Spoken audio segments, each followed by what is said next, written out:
Pour notre interview politique, nous recevons la députée de la France Insoumise, Danielle Obono, qui sera interrogée par notre cher camarade Victor Voilet.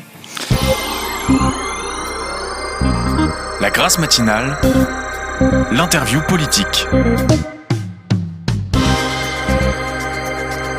Bonjour Madame la députée, nous sommes très heureux de vous accueillir pour l'entretien politique de la Grâce matinale. Et pour commencer, je voudrais vous interroger sur le contexte un petit peu particulier de cette élection. La guerre ukrainienne est venue rebattre complètement les cartes sur la scène politique et impose des thèmes nouveaux, l'approvisionnement énergétique de la France, son positionnement géopolitique. Comment jugez-vous ce changement de paradigme et considérez-vous d'une certaine manière qu'il peut vous être plus favorable qu'à d'autres ? Non, je pense que la situation est grave, dramatique et les risques de l'escalade militaire et d'un conflit avec une puissance nucléaire ne peuvent bénéficier, je ne crois, à personne en termes de perspectives politiques. L'invasion de la Russie, de l'Ukraine par la Russie rebat effectivement un certain nombre de cartes en termes géopolitiques, pas simplement pour l'Ukraine et bien évidemment, nous apportons notre soutien au peuple ukrainien et appelons au cessez-le-feu, au retrait des troupes. Et puis, une des propositions que nous mettons sur la table, c'est la nécessité d'avoir une conférence sur la sécurité et la coopération en Europe, parce que justement, on le voit, la question de l'intangibilité des frontières est posée et reposée par le choix de Vladimir Poutine d'envahir l'Ukraine, et il faut absolument stabiliser la situation afin de garantir l'intégrité territoriale des États, afin de garantir leur sécurité. Et donc oui, le positionnement de la France aujourd'hui peut jouer en faveur de la paix. C'est ce que nous proposons. Jean-Luc Mélenchon est le candidat de la paix, du non-alignement. Ça, c'est aussi un positionnement qui se différencie certainement de beaucoup d'autres, parce que nous considérons aujourd'hui que c'est cette stature qui, d'ailleurs, s'inscrit dans l'histoire de la France, d'une tradition française, de ne pas être automatiquement et systématiquement sur les positions d'un tel ou d'un tel, mais d'avoir cette indépendance qui permet du coup d'être entendu à l'échelle internationale, de ne pas être considéré comme automatiquement de parti pris. Donc oui, ça pose un certain nombre de questions sur la paix, la stabilité en Europe et sur les priorités. Nous pensons que la priorité ne doit absolument pas être dans l'escalade militaire, et donc on demande le cessez-le-feu. Et puis le choix par exemple du réarmement, ça pose la question de dans quel monde veut-on vivre.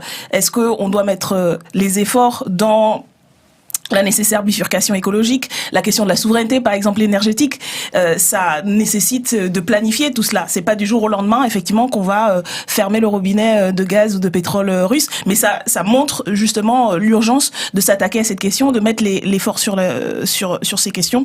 Bref, notre positionnement, il est celui d'une claire condamnation, d'une volonté de travailler à une résolution diplomatique, parce que nous pensons qu'il n'y a pas de solution militaire. Et à réaffirmer les principes de sécurité, y compris pour la France, dans un moment effectivement d'extrême tension, d'extrême danger pour tous et toutes. Et toujours sur le contexte de cette élection, Emmanuel Macron a annoncé refuser de débattre avec le reste des candidats avant le premier tour. Est-ce que vous comprenez un tel choix et comment le jugez-vous ? Écoutez, je comprends que le candidat Macron a un bilan tellement désastreux qu'il est incapable de pouvoir le justifier face à des contradicteurs politiques. C'est dans l'exercice de son mandat au cours des 5 dernières années, un dirigeant qui a exécrer la contradiction, l'opposition. On a vu comment il a réprimé avec un niveau de violence peu commun dans l'histoire de France tous les mouvements sociaux d'interpellation de sa politique, de remise en cause de sa politique. Donc je crois que c'est plutôt un aveu de faiblesse de la part du candidat Emmanuel Macron qui use de tous les outils de la Ve République et de cette monarchie présidentielle. Je crois que c'est l'expression aussi d'un mépris vis-à-vis des électeurs et des électrices qui, dont on le sait, s'il y a bien une élection qui mobilise, et nous on pense qu'il y a un enjeu à mobiliser particulièrement sur cette élection, c'est l'élection présidentielle, et le débat, la contradiction, la mise en perspective des différents propositions est nécessaire pour se faire un avis éclairé, ce qui est aujourd'hui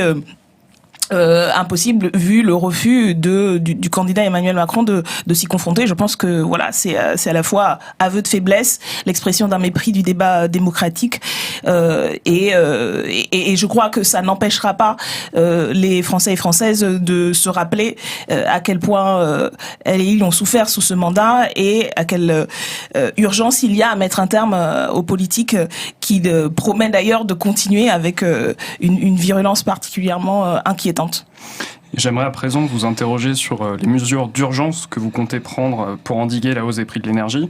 On a entendu les annonces récentes de Mario Draghi en Italie, de la Commission européenne favorable à une forte taxation des superprofits pétroliers. Vous affirmez qu'un blocage des prix est nécessaire. Est-ce que vous pouvez nous expliquer comment s'appliquera une telle mesure et ce qu'elle concernera en particulier ? Alors oui, le blocage des prix, c'est ce que nous demandons depuis un certain temps, puisque la hausse des prix, que ce soit des prix de l'énergie, mais aussi des prix alimentaires, avait commencé bien avant la guerre en Ukraine. Mais cette situation rend la spéculation et l'instabilité des marchés encore plus volatile, et donc va peser en particulier sur les consommateurs et consommatrices. Et nous, ce que nous disons depuis le début, oui, on peut aujourd'hui utiliser un article du Code de commerce pour le blocage des prix. Ça a été utilisé dans l'histoire récente. Et effectivement, faire payer non pas aux consommateurs et consommatrices, mais aux fournisseurs, aux producteurs. Je pense par exemple à Total Energy qui a réalisé l'un des plus gros chiffres d'affaires bénéfices de son histoire, 15 milliards d'euros, et dont une bonne partie doit pouvoir servir justement à amortir ce blocage des prix. Donc c'est voilà un décret qui suffirait de mettre en œuvre. Nous proposons à 1,40 €, puisque c'est à ce niveau-là que nous avions fait notre première proposition. Et nous pensons également que pour les produits de première nécessité, alimentaire et d'hygiène, un blocage des prix doit pouvoir être effectué. Et donc aujourd'hui, l'urgence est dans cette mesure qui est possible et qui ne coûterait rien ni au trésor public ni aux citoyens, pour autant que ceux et celles, notamment les grandes entreprises qui ont beaucoup profité de la crise sanitaire et aujourd'hui profitent aussi parce que c'est une question de spéculation sur la question de l'énergie, c'est purement ça, profitent énormément de la situation du marché. Et il serait temps qu'elles mettent la main à la pâte et à la poche plutôt, et on partage un peu cette situation et le poids de cette situation. Il me semble que vous avez aussi défendu pendant votre mandature, et que c'est un élément présent dans votre programme, une proposition de loi concernant la garantie d'emploi. Est-ce que vous pouvez un petit peu nous expliquer en détail, pas forcément en détail, mais nous expliquer le fonctionnement d'une telle mesure et ce qu'elle impliquerait notamment sur le chômage de masse? Oui, c'est une mesure que j'ai portée lors de notre journée d'initiative parlementaire sous la forme d'une proposition de loi qui s'inspire d'un dispositif qui existe déjà. C'est le dispositif Territoire zéro chômeur de longue durée, mis en place suite au plaidoyer notamment d'ATD Quart Monde, et qui a été renouvelé à l'Assemblée nationale en décembre de l'année dernière, mais à une petite échelle. Et nous, notre proposition, c'est de l'étendre à l'ensemble du pays parce que le bilan est positif, et surtout le constat qui est fait et l'analyse de départ de ce dispositif, c'est que il n'y a pas une pénurie de travail. Il y a du travail, il y en aura encore plus, nous, dans la perspective qu'on fixe de relance de l'activité et de la bifurcation écologique et solidaire. Et donc c'est pas le travail qui manque, c'est les emplois, et donc il faut en créer, on peut en créer. Aujourd'hui, le chômage de longue durée a un coût social, économique, sanitaire extrêmement important, et il coûte beaucoup plus cher de maintenir des personnes qui sont en recherche d'emploi dans le non-emploi que de créer ces emplois-là. Et donc c'est cette proposition qui s'inscrit dans une stratégie, dans une politique économique qui vise le plein emploi. Mais la garantie d'emploi, c'est le principe, pour résumer, que toute personne au chômage de longue durée qui souhaitent reprendre une activité se voient proposer un emploi par un système de association à but d'emploi, adossé pour notre part à Pôle emploi aussi, auquel on redonnerait une partie de cette mission, et donc à une forme de droit opposable un peu qu'on mettrait en œuvre à l'échelle nationale. Donc ça, c'est une des propositions effectivement pour faire face à ce fléau qu'est le chômage de longue durée, et qui n'est pas une fatalité, qui est plutôt le choix de notre point de vue économique de certaines politiques, et donc auquel on peut s'attaquer pour autant qu'on y mette les moyens. J'aimerais maintenant évoquer avec vous les services publics. Ces derniers ont beaucoup souffert pendant la pandémie, que ce soit l'hôpital, mais également l'école. Quelles seront vos mesures d'urgence, comparables à ce qu'on a évoqué un petit peu auparavant, pour répondre à cette situation ? La mesure d'urgence, c'est le recrutement d'agents et d'agentes pour faire face à un des fléaux auxquels les habitants et habitantes de ma circonscription sont constamment confrontés. Mais je crois que c'est sur l'ensemble du territoire, sur la question par exemple de la dématérialisation et de la fermeture des guichets, qui signifie que des millions de citoyens, habitants n'ont plus l'accès au droit tout simplement de pouvoir s'adresser à n'importe quel service public, parce que il y a une réduction des effectifs, un non-renouvellement, un non-recrutement.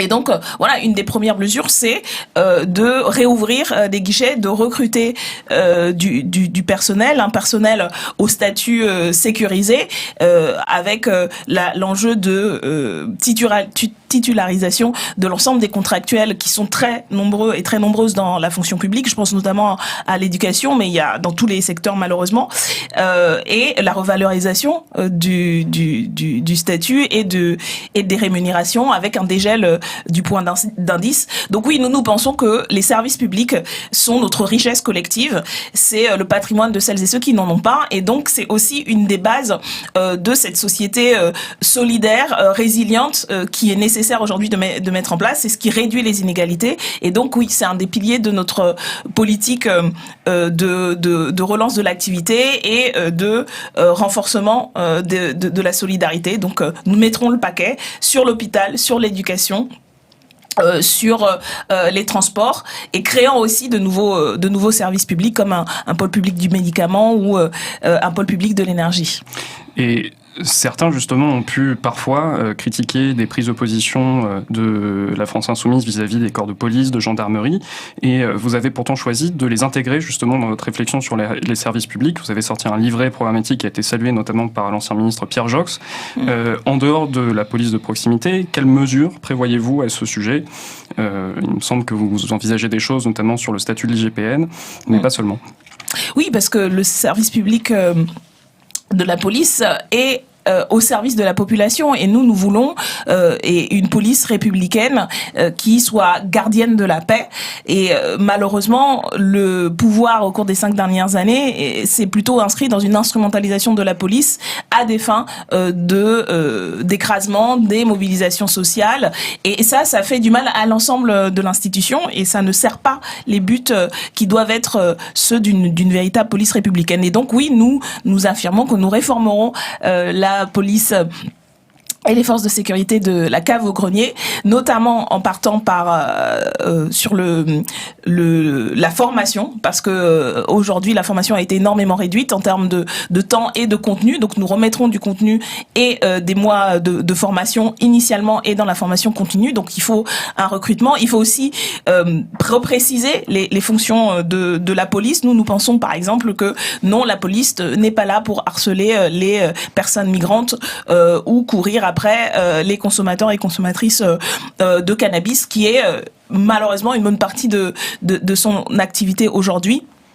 Il faut recentrer sur la police d'investigation, la police judiciaire, qui s'attaquerait au trafic illégaux de drogue, de traite des êtres humains, de délinquance financière de notre point de vue. Donc cette politique d'investigation, notamment en termes de police scientifique, et mettre un terme aux unités type de la BAC qui font des opérations qui ont tendance à dégénérer, mettre un terme à un certain nombre de techniques d'immobilisation qui ont conduit à la mort d'un certain nombre de nos concitoyens et concitoyennes, notamment dans les quartiers populaires, et effectivement mettre en place une institution indépendante qui serait en charge de contrôler la déontologie et donc qui serait composée pas simplement de policiers mais aussi de sociologues, mais aussi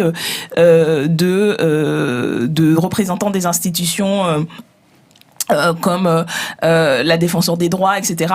Voilà, donc on est une police exemplaire et qui ait les moyens aussi de faire son travail, parce que aujourd'hui les policiers sont aussi une des professions qui a le plus de souffrance au travail. Il y a des suicides de policiers parce que le sens du service public a été perdu et les missions qui sont données à la police aujourd'hui ne correspondent pas à ce que ça devrait être, et je crois que c'est ça aussi qui crée ces tensions. Donc nous sommes pour une véritable police républicaine qui a les moyens d'être au service de la population. Vous avez précédemment évoqué, il me semble, Total et notamment les profits que cette entreprise a pu faire pendant la crise. Est-ce que vous comprenez les propos d'Yannick Jadot qu'il a tenus à l'égard justement de Total et il a qualifié notamment l'entreprise de complicité avec les crimes de guerre russes. Il me semble que Patrick Pouyanné a annoncé dans la foulée de déposer une plainte pour diffamation. Quel est votre avis sur cette question ? Je pense qu'il faut se garder d'avoir des propos excessifs qui, y compris quand on est candidat à être président de la République, entraînent des conséquences. Donc si on considère que il y a une complicité dans des crimes de guerre, ça veut dire qu'on est prêt ensuite à prendre les mesures qui s'imposent. Donc je crois que c'est une situation justement bien trop grave pour avoir ce genre de propos. Il y a un enjeu effectivement dans la situation actuelle que il y avait un enjeu que Total et l'ensemble des entreprises françaises suspendent leur activité en Russie, étant donné la situation. La question, et c'est ce que j'évoquais tout à l'heure, c'est comment on planifie, y compris l'enjeu de moyen et de long terme, de la réduction de notre dépendance aux énergies fossiles, parce que c'est ça qu'il y a en creux. Aujourd'hui, nous sommes dans l'incapacité de nous priver de ces énergies fossiles, et donc notamment du gaz russe, un petit peu moins du pétrole, mais du gaz russe.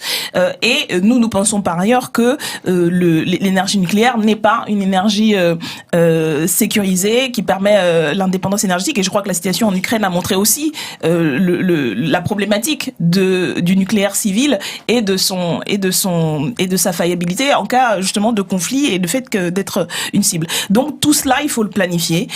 Nous, ce que nous proposons, effectivement, c'est une bifurcation écologique et la mise en place de scénarios comme Négawatt qui permettent de penser la sortie du nucléaire et des énergies fossiles à l'horizon d'une trentaine, une quarantaine d'années, en mettant en place également une société de la sobriété, en réduisant énormément les dépenses d'énergie inutiles, mais sans que cela pèse par ailleurs sur les foyers les plus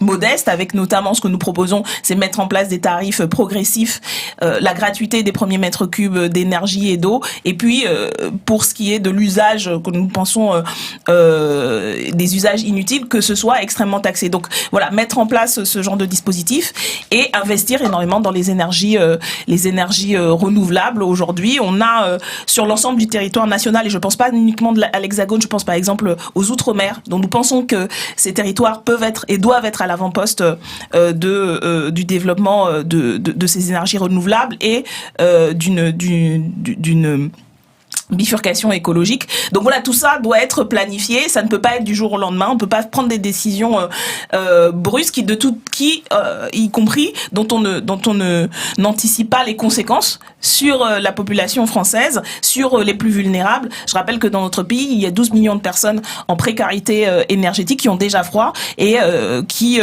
ne pourront pas baisser le chauffage pour moins dépendre des énergies fossiles parce qu'elles n'ont pas le chauffage tout simplement. Donc tout cela voilà, mérite du sérieux, une stratégie, nous l'avons, et pas des formules à l'emporte-pièce qui n'aident pas en fait à résoudre les situations et les problèmes.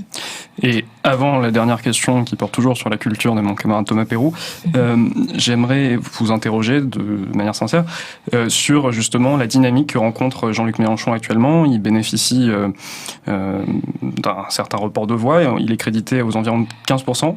Est-ce que ça sera la bonne cette fois-ci et comment comptez-vous justement franchir la marche qui vous sépare du second tour ? Il faut que ce soit la bonne, parce que je pense qu'aujourd'hui, le vote pour Jean-Luc Mélenchon est à la fois le vote le plus efficace pour battre la droite et l'extrême droite. C'est aujourd'hui Emmanuel Macron qui propose de continuer à mener une politique de violence de classe et de stigmatisation des populations, tout comme Marine Le Pen, voilà, le RSA, les chômeurs, etc. Enfin, toutes les obsessions auxquelles on a eu droit pendant 5 ans. Et aujourd'hui, c'est à la fois le vote le plus efficace pour ça et un vote vital pour des millions et des millions de personnes aujourd'hui qui ont déjà subi et souffert et dont la situation sociale, économique s'est extrêmement dégradée au cours des 5 dernières années et qui ne survivront pas à 5 ans de plus de Macronie, voire pire. Et donc oui, nous faisons appel à chacun et chacune en conscience. Nous appelons celles et ceux, les millions de citoyens et citoyennes qui se sont désengagés parce que elles et ils étaient dégoûtés de la politique et des promesses non tenues, à s'emparer du bulletin de vote Jean-Luc Mélenchon le 10 avril. Le duo Macron-Le Pen n'est pas une fatalité. On nous bourrine ça depuis des mois. Je pense que même depuis le début du mandat, ça a été ça qui a été mis devant comme une espèce de fatalité. Non, ce n'est pas une fatalité. Aujourd'hui, Jean-Luc Mélenchon est en capacité de bousculer le scénario préétabli qui contenterait en fait en plus les tenants du système, parce que de notre point de vue, Macron-Le Pen, c'est le système et son assurance vie. Ils sont sur les mêmes lignes économiques, sociales, et même avec beaucoup de porosité idéologique quand on voit le bilan très conservateur et réactionnaire de la Macronie. Et voilà, donc Jean-Luc Mélenchon, c'est le vote efficace, vital, si on veut avoir un débat d'entre deux tours où on ne s'obsède pas de religion, de stigmatisation, et où on parle des enjeux économiques, écologiques, démocratiques, et avec la possibilité, et oui, de renverser la table en gagnant au deuxième tour. Donc c'est un appel à la conscience de celles et ceux qui pensent qu'un autre monde est possible, et avec le bulletin de vote Jean-Luc Mélenchon, il est à portée de voix. Merci Daniel Obono pour vos réponses. Alors on n'aura pas le temps pour une deuxième partie culture, c'est pas grave, peut-être qu'on vous recevra une prochaine fois. Malheureusement, nous n'entendrons pas Simon en direct pour sa chronique des astres, mais rassurez-vous, amis auditeurs, amis auditrices, vous pourrez toujours le retrouver en podcast. Et Daniel Obono, je vous invite à le faire, ça va vous faire bien rigoler, je crois. Au revoir à tous et merci. Au revoir.